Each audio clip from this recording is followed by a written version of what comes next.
साक्षात मुखारविंद की वाणी है। तो ये गीता साक्षात भगवान का ही स्वरूप है। तो गीता में जो भगवान ने कहा है भगवान की वाणी है, इसलिए गीता का सुनने का भी पुण्य होता है। कई भक्तों ने ये भी शिकायत की हम पढ़ नहीं पाते, में कोई बात नहीं पढ़ पाते, बैठ के सुनो। जो कान में एक एक शब्द पढ़ेंगे उसी से हमारा कल्याण होगा, उसी से हमारा लोक सुधरेगा। तो कहने का तात्पर्य आज अपने 17वें 18वें अध्याय का पाठ किया। 17वां अध्याय है, 3 प्रकार के श्रद्धालु बताए, 3 प्रकार के यज्ञ, 3 प्रकार के दान, 3 प्रकार के तप, सतोगुणी, रजोगुणी और तमोगुणी। यज्ञ, दान, तप तीनों सतोगुणी बताए, रजोगुणी और तमोगुणी। जिन यज्ञों में कहते हैं पशुओं की आहुति दी जाती है, रावण करता था आहुति दे हृदय और भैंसा, निकम्मला देवी की पूजा करता, तो कैसा था? तामसी है। और जिस यज्ञ में शुद्ध सात्विक भाव से और सात्विक जो हवन सामग्री वेद की विधि से जो बनाई गई, उससे जो हवन करता है, उस हवन के जो धुआं निकलता है उससे देवता के पास वो आहुति पहुंचती, देवता प्रसन्न होते हैं। तो इसको कहते हैं सात्विक यज्ञ। और दान भी 3 प्रकार का कहा है।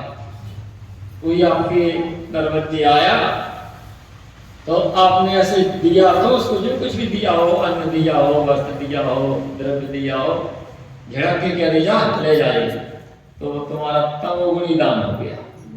वही श्रद्धा भाव से भगवान का रूप देख करके उस अतिथि को आपने ले दिया, तो सात्विकी दान हो गया। तो सात्विकी भी होता है, रजोगुणी भी होता है, तमोगुणी भी होता है। ये ज्यादा समय नहीं। 18वें अध्याय में एक श्लोक लेंगे।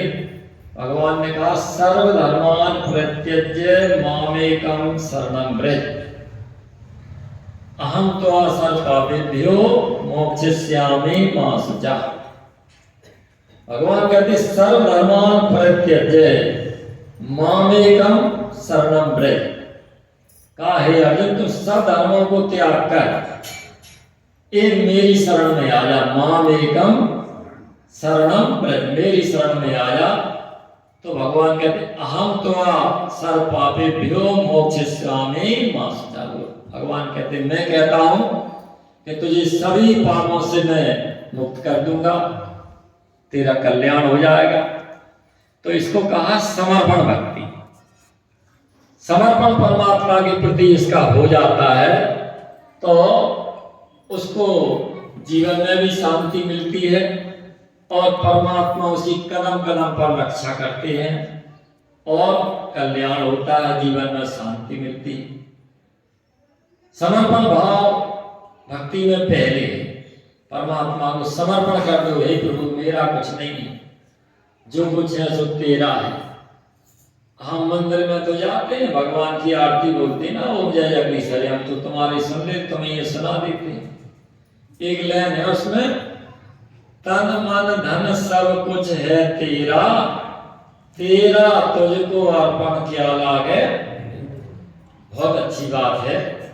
भगवान को आया तन मन धन सब अर्पण करे। अब तो नहीं रहा ना आपके पास कुछ। अब दूसरे दिन फिर गए मंदिर, फिर कहने लगे तन मन धन सब कुछ है तेरा, तेरा तुझको अर्पण क्या लागे। जब आपने एक दिन अर्पण कर दिया तो दूसरे दिन कहने के लिए आपके पास क्या रह गया, तो दूसरे दिन फिर कहते हो तन मन धन सब कुछ है तेरा। भगवान भी समझते हैं, वो तो सबके अंदर बैठे, कहीं बाहर थोड़ी, ये ऊपर से कहता अर्पण सर्पण है ना। और कहते हो सुख संपत्ति घर आवे और कष्ट मिटे। हमारे घर में सुख आ जाए, संपत्ति आ जाए खूब, और ये घुटनों में दर्द होता, ये मिट जाए, ये हो जाए, ये हो जाए, तो बताओ ये समर्पण के स्वार समर्पण तो जो है प्रभु, ये तन आपका है, चाहे आप इसे सुखी रखो दुखी रखो, आपकी मर्जी है। मन आपका है, आप इसमें चाहे शांति रखो चाहे अशांति रखो, आपका। धन आपका है, धन में हानि हो लाभ हो सब भगवान का, हमारा थोड़ी। हम अपना मानते हैं तो तन में जरा सा दुख आ गया तो घबराने लगे। भगवान ने बहुत बुरा चीज हमें ये दुख दे दी, भगवान ने दिया कि तुम्हारे कर्मों से मिला, भगवान को क्यों दोष लगाते। तन, इसके बाद मन में कोई जरा सी अशांति, हमें मन बड़ी दुखी है यार, उन्होंने ऐसा कह दिया, तुम्हारा अपना मन है तभी तो दुखी हो, जब भगवान का है तो तुम्हारा क्या है नहीं हमारा। हम झूठे अपमान करते हैं मेरा। धन में कोई हानि हो गई तो घबराने लगे, हमें इतना नुकसान हो गया। लाभ हो गई तो फूलने लगे। अरे जब भगवान का है, हानि हो तो भगवान की, लाभ हो तो भगवान का। एक सेठ मुनि के यहाँ काम करता है तो चाहे सेठ को करोड़ों का लाभ हो जाए चाहे घाटा लग जाए, मुनि थोड़ी दुखी होता है, उसे तो अपनी वेतन से मतलब है। हानि हो तो सेठ की, लाभ हो तो सेठ को, हमें क्या, हमें तो उतनी वेतन मिलती है उससे मतलब।